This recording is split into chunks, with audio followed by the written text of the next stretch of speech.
अस्सलाम वालेकुम। Financial accounting series lecture 10 के साथ मैं हूं गालिब हुसैन।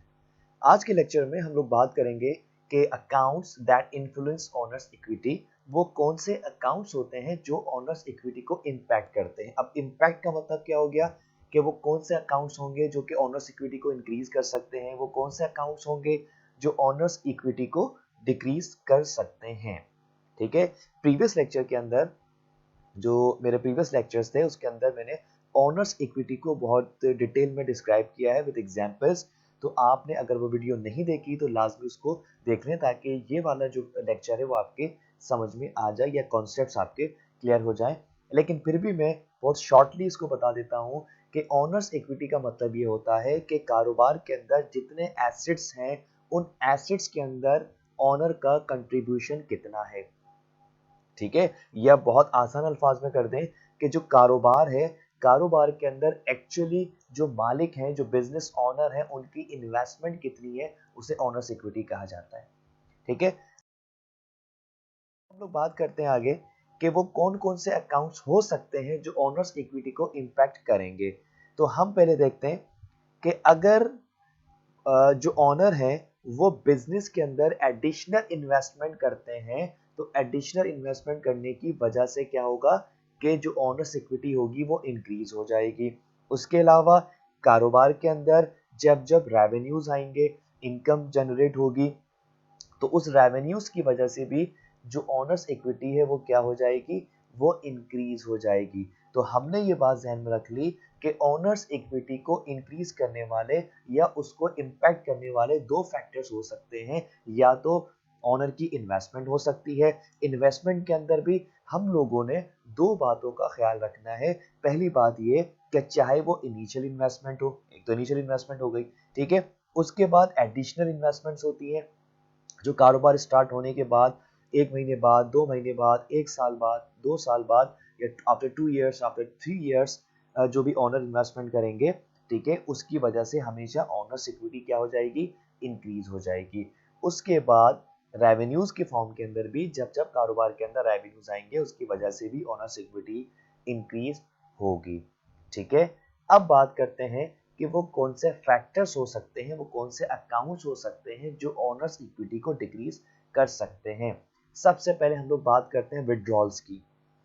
मैं उम्मीद करता हूं कि आप लोगों ने वो ड्राइंग्स वाली वीडियो मेरी लाजमी देखी होगी जिसके अंदर हम लोगों ने कहा था कि ओनर जब अपने पर्सनल यूज के लिए कैश या गुड्स को विड्रॉ करते हैं from the business, this is known as the drawing. तो जब जब ड्राइंग होगी, याद रखिएगा मैंने क्या बताया था आपको कि ड्राइंग जो है वो डायरेक्टली ओनर्स इक्विटी को रिड्यूस करेगी या डिक्रीज करेगी। ठीक है, मैंने आपको ये भी बता दिया था कि drawing is not an expense. ठीक है, it will directly impact honours equity. समझ में आ गया। तो एक तो अकाउंट हो गया ड्राइंग का कि जब जब मालिक बिजनेस से विड्रॉ करेंगे, विड्रॉल्स करेंगे कैश की फॉर्म के अंदर या इन्वेंट्री गुड्स की फॉर्म के अंदर, उसे हम कहेंगे कि वो ऑनर्स इक्विटी को डिक्रीज कर रहे हैं।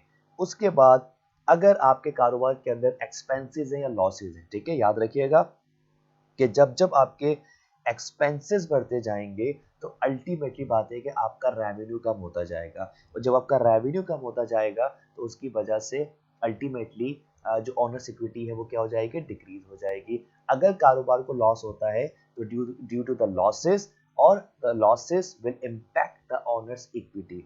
अब ये जो विड्रॉल्स हैं या एक्सपेंसेस एंड लॉसेस हैं, ये हमेशा ऑनर्स इक्विटी को क्या कर देंगे, डिक्रीज कर देंगे या डिक्लाइन कर देंगे। समझ में आ गया। सम अप कर लेते हैं कि ओनर्स इक्विटी को दो अकाउंट्स इंपैक्ट कर सकते हैं, इन्वेस्टमेंट या एडिशनल इन्वेस्टमेंट हम लोग इसको कह सकते हैं, और रेवेन्यूज। ठीक है, उसके अलावा अगर विड्रॉल्स होंगी, एक्सपेंसेस एंड लॉसेस होंगे, तो वो हमेशा ओनर्स इक्विटी को डिक्रीज करेंगे। उम्मीद करता हूं यहां तक आपके बात क्लियर हो गई होगी। अगर नंबर्स की से मैं आपको समझाने की कोशिश करूं, हम लोग एक स्टेटमेंट बनाते हैं that is related to the whenever we are going to prepare the financial statements. तो वहां पे कभी हम अगर कैलकुलेट करना चाहें तो we prepare statement of owner's equity. ठीक है, अच्छा ये मैं एक रफली मैं आपको आइडिया दे रहा हूँ, लेकिन एक प्रॉपर फॉर्म के अंदर जब हम न्यूमेरिकल सॉल्व करेंगे तो मैं इसको लाजमी आपको आपके साथ शेयर करूंगा। ठीक है, अच्छा, अब देखिए हमारे पास फॉर एग्जांपल मिस्टर ए है और जनवरी 1 2020 ऐसी बात है। अब हमने सपोज किया कि ये इन्होंने स्टार्ट किया है जनवरी में ना, तो अभी इस वक्त फिलहाल कोई इनका ओपनिंग बैलेंस नहीं है, यानी कि पिछले साल का एंड का जो कैपिटल है वो आगे ब्रॉड फॉरवर्ड हुआ है। तो हमने सपोज कर लिया कि इन्होंने इन्वेस्टमेंट की है जनवरी के मंथ के अंदर 10,000 रुपए की, ठीक है। तो ज़्यादा इन्वेस्टमेंट है तो वो ओनर्स इक्विटी को ऐड करेगा, ठीक है, उसको इंक्रीज करेगा। अच्छा, उसके बाद क्या हुआ कि कारोबार के अंदर at the end of the period, at the end of the year, दिसंबर को आपको पूरे साल के अंदर जब आपने अकाउंट्स क्लोज किए तो आपको प्रॉफिट हुआ, और वो प्रॉफिट था आपका 5,000 रुपीज का, ठीक है।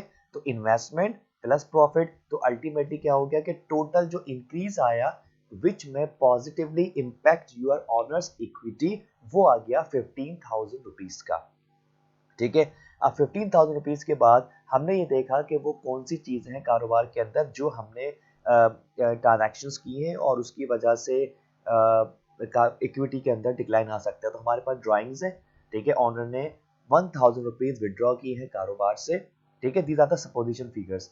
और जैसी बात है हमने ऊपर प्रॉफिट शो करा दिया तो there is no net loss, तो हमने वहां पे आगे एम्प्टी स्पेस छोड़ दी। लेकिन अगर लॉस होगा तो क्या होगा, वो टोटल लेस हो जाएगा उसके अंदर से, ठीक है।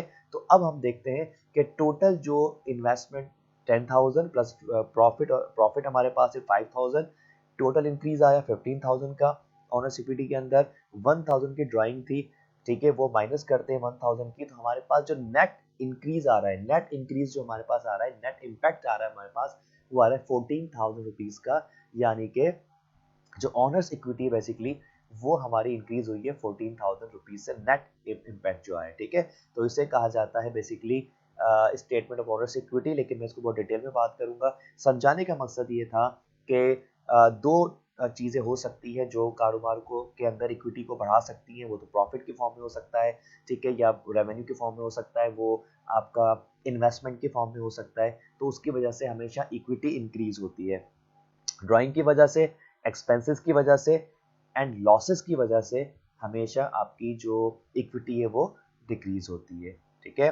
मैं उम्मीद करता हूँ कि आपको ये क्वेश्चन या जो मैंने डिस्क्राइब किया कि वो कौन से अकाउंट्स हैं जो कि इक्विटी को इम्पैक्ट कर सकते हैं, आपके समझ में आ गया होगा। ये चीज़ अगर आपने ध्यान में रखी तो इंशाल्लाह ताला अकाउंटिंग के अंदर कभी भी आपको प्रॉब्लम नहीं होगी, ठीक है।